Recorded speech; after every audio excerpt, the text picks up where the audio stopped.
Da da da da da da da da da da da da da da da. Welcome to Disenfranchised, the one where we explain disenfranchised grief through friends. I'm Bulinski Mathison from The Naked Grief, and I'm here with Melissa Bishop of Wholehearted Studio. Thank you for being a part of this broadcast today, Melissa. Hi, as Karen said, I'm Melissa Bishop of Wholehearted Studio. Today, we're using symptom therapy to explore grief, loss, and the invisible pain we carry through the lens of friends. Because sometimes the people we watch on TV teach us more about ourselves than we expected. Karen, before we get started, why don't you give a synopsis of what's going on in this episode? Right, so we're up to episode 11 of season 1 of Friends, the one with Mrs. Bing. So there's a lot that happens in the episode. It starts off with Phoebe and Monica fighting over a guy who gets hit by an ambulance. It's not as relevant as Chandler's mom making her debut into the series. We learn a little bit about Chandler and his family dynamics in this episode, and how communication is not real clear.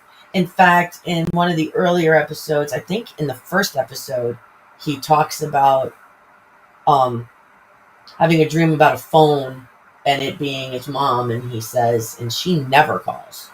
So they're watching The Tonight Show and learn that his mom, who is an erotic author, is going to be in New York, and she's going to be seeing his son and her son, and he says, oh, and this is how I find out. So throughout the episode, there's some things that unfold and a lot that reaches ahead. So before I go too far in, the reflection of the episode is what happens when boundaries get blurred, when alcohol numbs judgment, when crossing a line that you didn't know you had has consequences that could be pretty devastating and destroy friendships, really, potentially.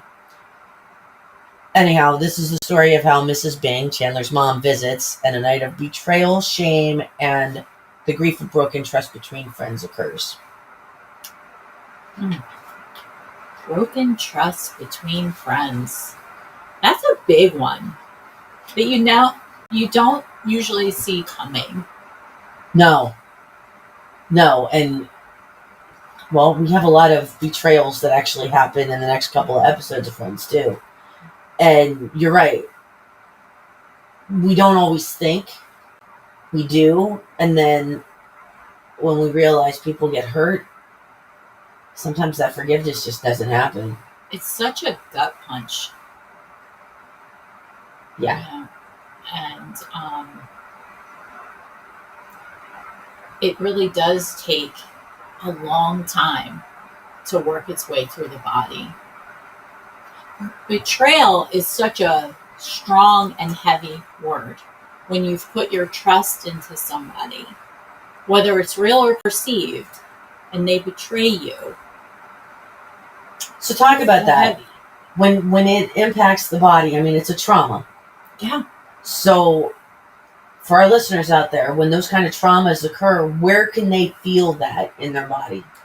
Typically, you're going to feel it, it depends. It could be like if you don't speak up for yourself, you could hold some things in your throat chakra.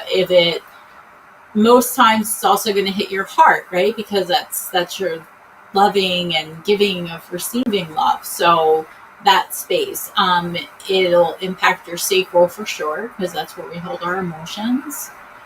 Sometimes it may impact your solar plexus because you start to not trust. Because when something like that happens, it doesn't always stay within the parameters of the friendship that it happened with. Then it can trickle out into other areas of your life where you start doubting whether you can trust other things, other people, other circumstances, other situations. So for those of us that may not be as in touch with our chakras, if we've experienced some kind of betrayal or felt betrayed or mistrusting of someone, Mhm. how can we determine where our boundaries are being set, how we're reacting instead of moving with it or through it? Well, I always tell people to start practicing the pause, because our immediate response is typically reactive. So if we take a pause and we look at, okay, where is this? Why is this affecting me?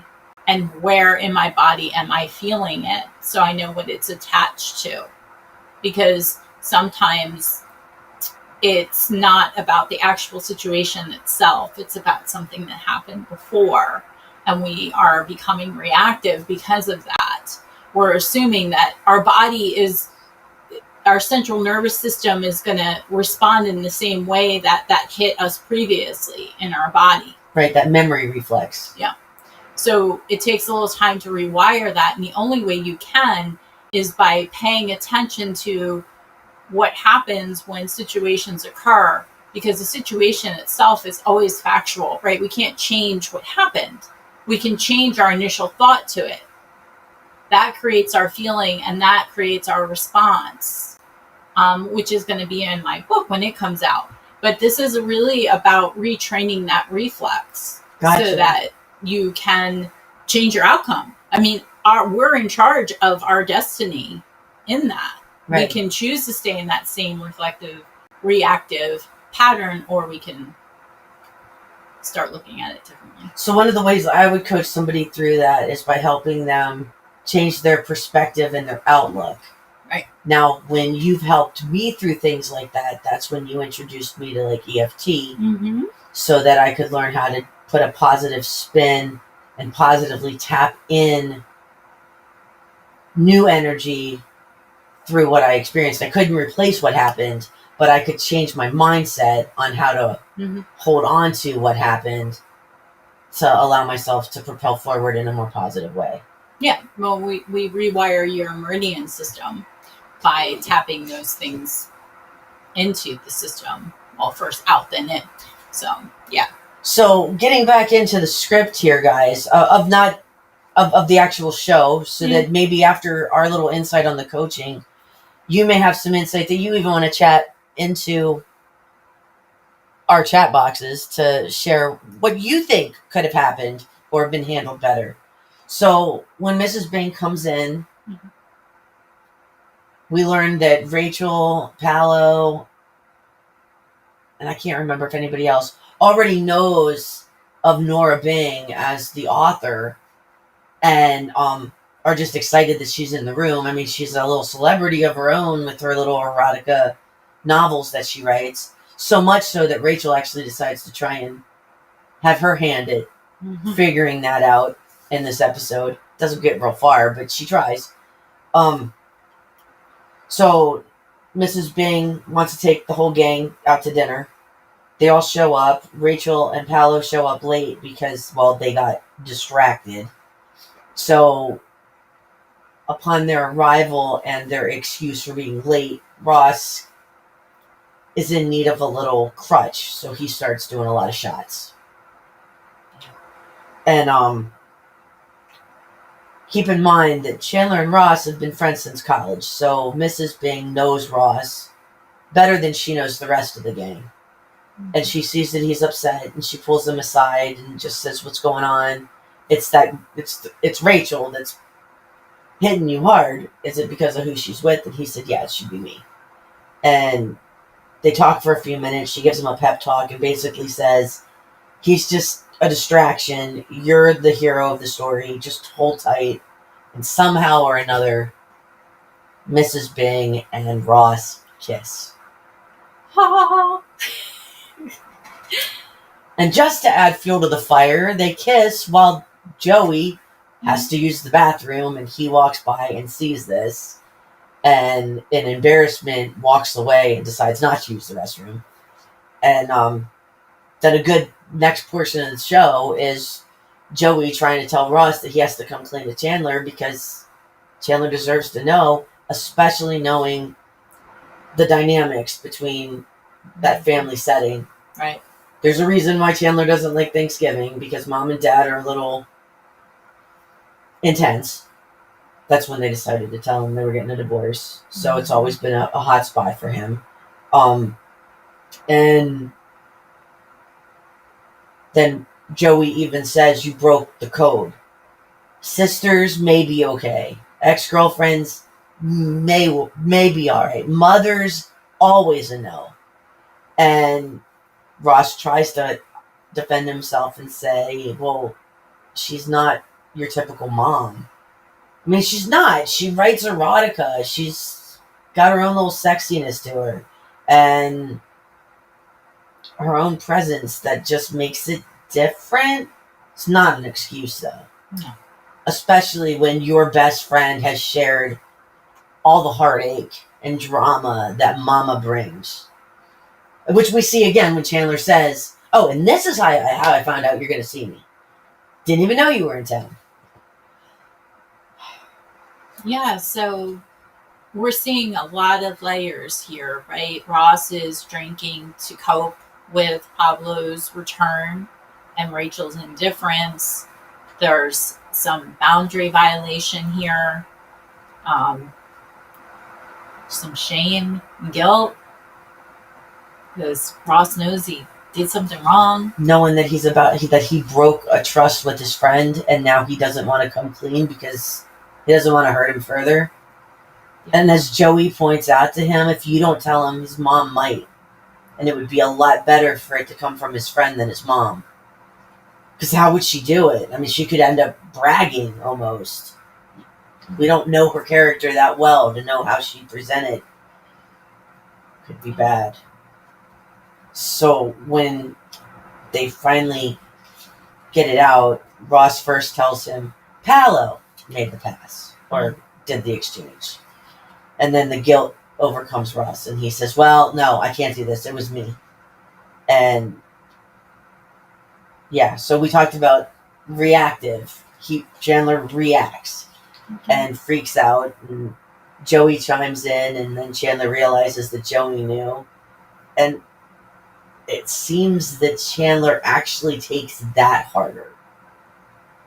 It's one thing to have somebody kiss your mom.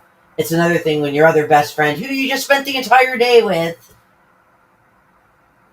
can't let you know what happened, and you got to find out about it hours after the fact, and it just doesn't reside well with him. And yeah, he asks them both to be quiet so he can slam the door. Yeah, I think that, though, in that whole scenario, Chandler felt very overwhelmed. He has clear, unresolved issues with his mother. Some of that he put on Joey. I mean, I agree with Joey. It really wasn't Joey's place to tell what Ross had done.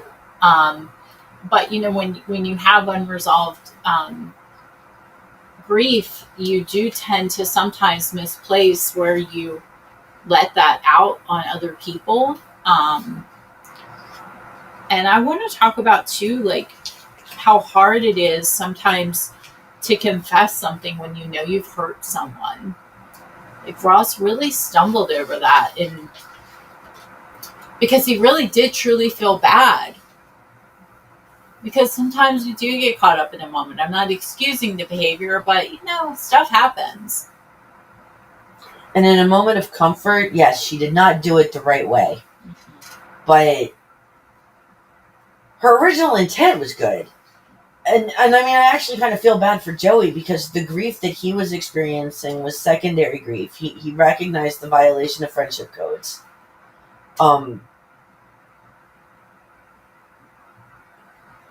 He steps in as the protector of Chandler and gets caught in the crossfire because while he's trying to protect his friend by not saying anything and encouraging Ross to do it, Chandler then in turn gets mad. But Chandler has like a spiraling moment. Like everything hits him at once, like you said. Yeah. And the secondary grief of the betrayal from his friend, and the betrayal from his mom. And I think he even says it like that. I expect that kind of behavior from her. You know the crap I deal with her. The fact that it was you, of anybody, just hit him harder and made it just that much worse. And once he calmed down, though, there was some good that came out of this. Because once he calmed down, he got the strength to be able to talk to his mom. And for anybody that remembers, when his mom's in the room, he said, "You kissed my best Ross."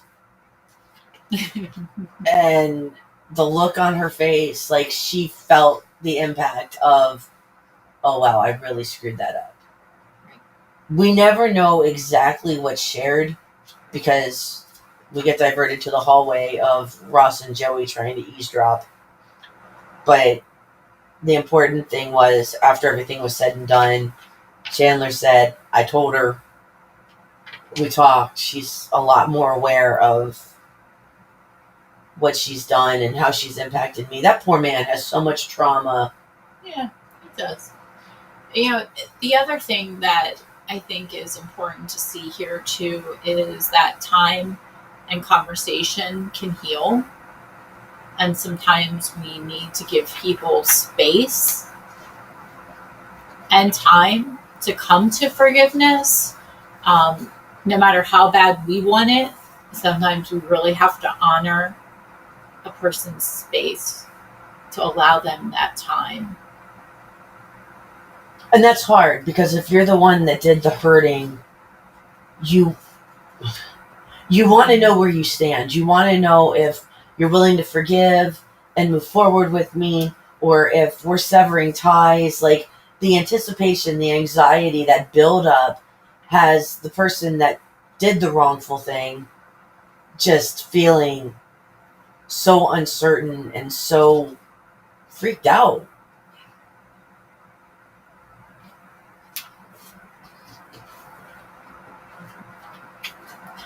Yeah, this episode is where we learn that boundaries exist to protect us.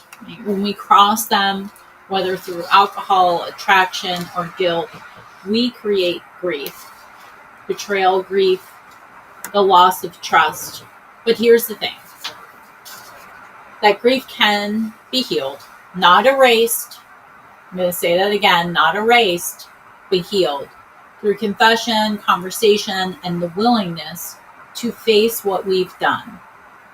Because real friendship isn't about never crossing boundaries. It's about what we can do when we do. So join us next time when we're diving into episode 12, the one with the dozen lasagnas. It's where we're going to continue to see some more betrayal hit the Friends gang. And we'll see you then. Da da da da da da da da da da da da da da da.